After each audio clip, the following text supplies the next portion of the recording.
Oh, ya. ¿Desde cuándo? ¿Cuántos Una años más o casa, menos? ¿verdad? Los que no. Ay, qué belleza, mija, contemplarte así de cerquita. Ay, que voy a llorar.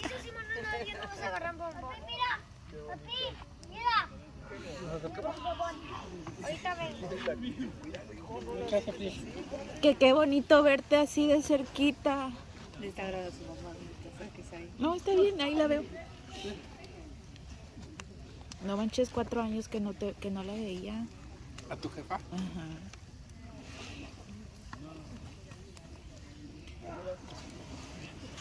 Puro FaceTime. Puro video llamada.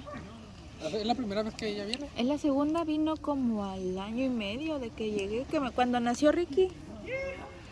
Vino y cayó como bendición porque justo ya tenía su viaje planeado. Ten cuidado ahí. Y justo el día que llegó,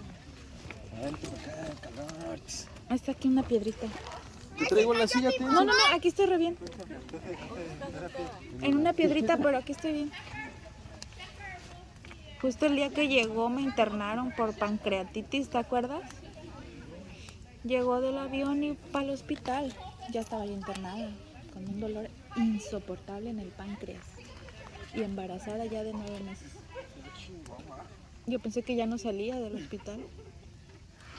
Pero sí, todavía me dieron de alta y me programaron la cesárea, ¿verdad? Estuve en la casa unos días.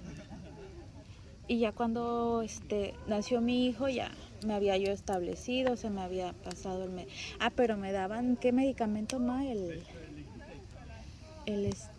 Morfina. Imagínate.